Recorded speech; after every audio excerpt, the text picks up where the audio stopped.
ನಿಂತ ಧರಣಿ ಪತಿ ಕೇಳು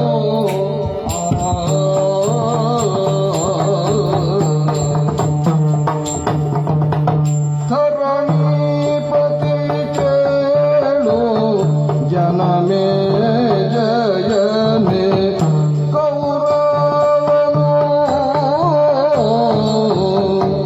ತರಳ ವೃಷಸೇನಾನನು ನೆನೆದು ಮರುಗಿದನು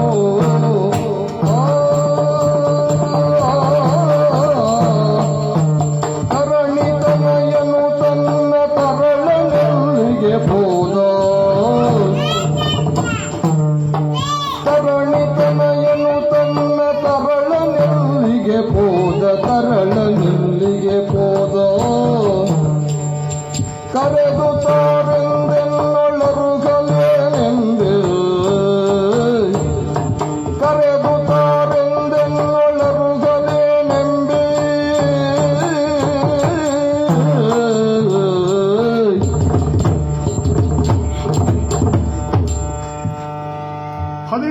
ಹದಿನೇಳನೇ ದಿನವಾದಂಥ ಇಂದು ನನ್ನ ಪ್ರಾಣ ಮಿತ್ರನ ಮಗನಾದಂಥ ವೃಷಸೇನ ಬಂದು ಯುದ್ಧಕ್ಕೆ ತಾನು ಹೋಗುವುದಾಗಿ ಅಪ್ಪಣೆಯನ್ನ ಕೇಳಿದಂಥ ವೃಷಸೇನನಿಗೆ ಅಪ್ಪಣೆಯನ್ನ ಇತ್ತೆ.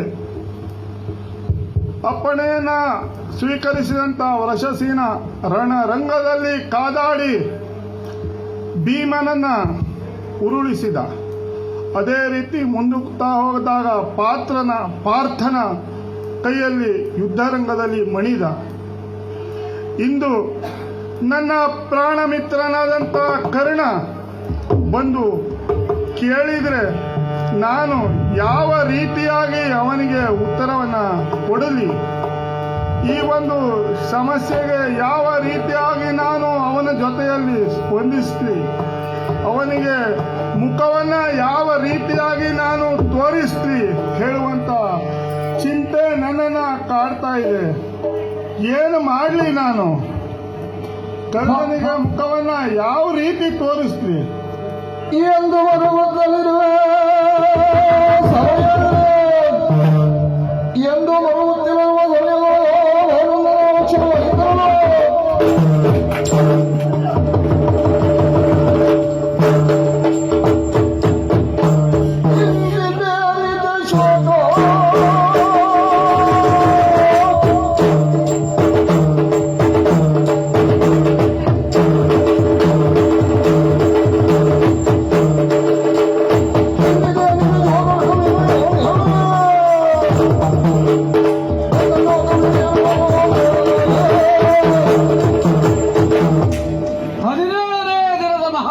ಸಂಗ್ರಾಮ ಕರ್ಣನ ಸೇನಾಧಿಪತ್ಯದಲ್ಲಿ ನಡೆಯುತ್ತಿರುವಂತಹ ಯುದ್ಧ. ರಣಕ್ಷೇತ್ರದಲ್ಲಿ ನಾನು ಇದ್ದದ್ದು ಹೌದು, ಆದರೆ ರಣಕ್ಷೇತ್ರದಲ್ಲಿ ಇದ್ದು ಮಾಡಬೇಕಾದ ಕಾರ್ಯ ಮಾಡುವುದಕ್ಕೆ ಮನಸ್ಸು ಒಪ್ಪುತ್ತಾ ಇಲ್ಲ. ಅಂತರಂಗದಲ್ಲಿ ಅದು ಯಾವುದೋ ವೇದನೆ. ಬಲ್ಲವರು ಹೇಳುವ ಹಾಗೆ ಬುದ್ಧಿಗೆ ಅರ್ಥವಾಗದೇ ಇರುವಂತಹ ನೋವಿದ್ರೆ ಕರುಣಿಗೆ ಅರ್ಥ ಆಗ್ತದೆ, ಅಂತರಂಗಕ್ಕೆ ಅರ್ಥ ಆಗ್ತದೆ ಎಂಬ ಹಾಗೆ ನನ್ನೊಡೆಯನಾದಂತಹ ಸುಯೋಧನನಿಗೆ ಗೆಲುವನ್ನ ತಂದುಕೊಡಬೇಕು ಎಂಬುದೇ ನನ್ನ ನಿರ್ಧಾರವಾಗಿ ಹೋರಾಡಬೇಕಿತ್ತು. ನಾನು ವೈರಿಗಳನ್ನ ತರೆಯಬೇಕಿತ್ತು ನಾನು, ಆದರೆ ಸಾಧ್ಯ ಆಗೋದಿಲ್ಲ. ಕಾರಣ ಏನು? ಕರ್ಣನಿಗೆ ಹೀಗೊಂದು ನೋವು ಉಂಟಾಯಿತು ಅಂತ ಆದ್ರೆ ನನ್ನೊಡೆಯನಾದಂತಹ ಸುಯೋಧನನಿಗೆ ಏನೋ ಆಗಿದೆ ಅನ್ನೋದಾಗಿ ತರ್ಕಿಸ್ತೇನೆ ನಾನು.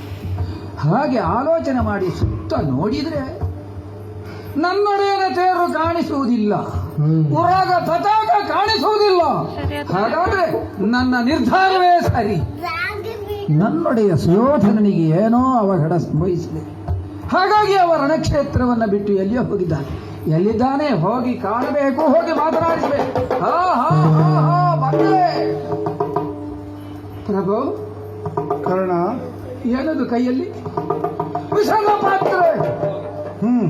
ಧರಾನ್ಮ, ಯಾಕೆ ಈ ಕಣ್ಣೀರು?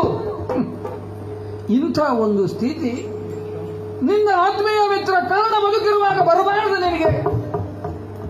17ನೇ ದಿವಸ ಹೌದಾ, ನೀನು ಅಳುವುದಕ್ಕೆ ಬೇಕಾದ ಎಷ್ಟೋ ಸಂಗತಿಗಳು ನಡೆದು ಹೋಗಿದೆ ಈ ರಣಕ್ಷೇತ್ರದಲ್ಲಿ. ಧರ್ಮಾತ್ಮರೇನು ಪಾಂಡವರು ಮಾಡಬಾರದನ್ನೆಲ್ಲ ಮಾಡಿ ಒಂದರ್ಥದಲ್ಲಿ ನಿನಗೆ ಸೋಲನ್ನೇ ಕಲ್ಪಿಸ್ತಾ ಇದ್ದಾರೆ.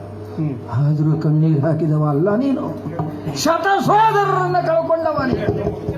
ಕಣ್ಣೀರು ಹಾಕಲಿಲ್ಲ ನೀನು. ನಿನ್ನ ಪ್ರೀತಿಯ ತಮ್ಮನಾದಂತಹ ದುಶ್ಯಾಸನನ ವಧೆಯಾಗಿ ಹೋಗಿದೆ. ಒಬ್ಬ ಮನುಷ್ಯ ಪ್ರಾಣಿ ಹಾಗೆ ವರ್ತಿಸಿದ್ದನ್ನ ಕಂಡಿದೆಯಾ? ಕಣ್ಣೀರು ಹಾಕಲಿಲ್ಲ. ಈ ಹೊತ್ತು ಹೀಗೆ ಕಣ್ಣೀರು ಹಾಕ್ತೀಯ ಅಂತಾದ್ರೆ ಏನರ್ಥ? ಅದ್ಯಾವುದು ನಿನಗೆ ಬಂದ ಆಳವಾದ ದುಃಖ. ಕರ್ಣ ಬದುಕಿರುವಾಗ ಬರಬಾರದು, ನೀನು ಕಣ್ಣೀರು ಸುರಿಸಬಾರದು. ಅದಕ್ಕಾಗಿ ನಿನ್ನನ್ನು ಕಾಣುವುದಕ್ಕೆ ಅಂತ ಓಡೋಡಿ ಬಂದಂತಹ ನಾನು ನಿನ್ನ ಕೈಯಲ್ಲಿರುವ ತೆಗೆದು ನೀನೇ ವಿಷ ಕುಡಿದು ಪ್ರಾಣ ಬಿಡ್ತೀಯ ಅಂತ ಆದ್ರೆ ಮಿತ್ರ, ನಿನ್ನನ್ನೇ ನಂಬಿಕೊಂಡಂತಹ ನೆಚ್ಚಿಕೊಂಡಂತಹ ನಿನ್ನವರ ಗತಿ ಏನು ಅನ್ನೋದನ್ನು ಆಲೋಚಿಸಬೇಡಿ.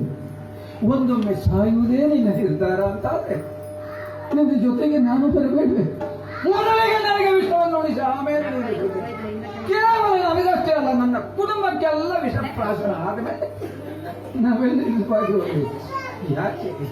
ಏನಾಯ್ತು ಹೇಳಬಾರ್ದು ಪ್ರಭು.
ಕರ್ಣ ಪ್ರಭು, ಈ ಕೌರವೇಶ್ವರನ ಬದುಕಿನಲ್ಲಿ ಇದೊಂದು ಸಂದರ್ಭ ಬಂತು ಅಂದ್ರೆ ಅದಕ್ಕೊಂದು ಬಲವಾದ ಕಾರಣ ಉಂಟು ಕರ್ಣ.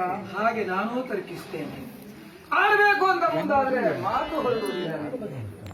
ಹೊರಡಬೇಕಾದಂತಹ ಶಬ್ದವೆಲ್ಲ ಗಂಟಲಲ್ಲಿಯೇ ನಿಂತು ಹೋಗ್ತದೆ. ಆ ತರದ ಒಂದು ಪರಿಸ್ಥಿತಿ ನಿರ್ಮಾಣ ಆಗಿ ಹೋಯಿತು ಕರ್ಣ. ಅದೇನಂದ್ರೆ ನೀನಿಲ್ಲದಿರುವಂತಹ ಒಂದು ಸಂದರ್ಭ. ನಿನ್ನ ಮಗ ವೃಷಸೇನ ಯುದ್ಧಕ್ಕೆ ಹೋಗುವುದಾಗಿ ಅಪ್ಪಣೆಯನ್ನ ಕೇಳಿದ. ರಣಕ್ಷೇತ್ರವನ್ನು ಪ್ರವೇಶಿಸುವ ಆಸೆ ಹೊತ್ತುನಿಂದಲೇ ಬಂದು ಅಪ್ಪಣೆಯನ್ನು ಕೇಳಿದ.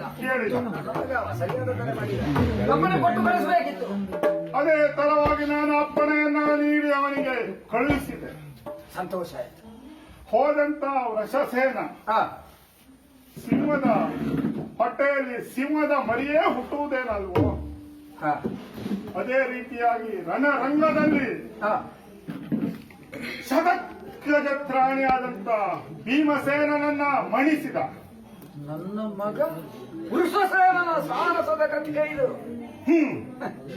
ಹಿಡಂಬ ಭಟ್ಟ ಮೊದಲಾದವರನ್ನ ಕೊಂದು ಶತಗಜತ್ರಾಣಿ ಎಂಬ ಪ್ರಸಿದ್ಧಿಯಲ್ಲಿ ಮುಂದುವರಿತಾ ಇರುವಂತಹ ಭೀಮನನ್ನ ಹೊರಗಿಸಿದ. ಹೌದು ಕರ್ಣ, ಚಿಂತೆಯ ಸಂಗತಿಯ. ಆದ್ರೆ ಅಷ್ಟಕ್ಕೆ ಮುಗಿಲಿಲ್ವ ಕರ್ಣ.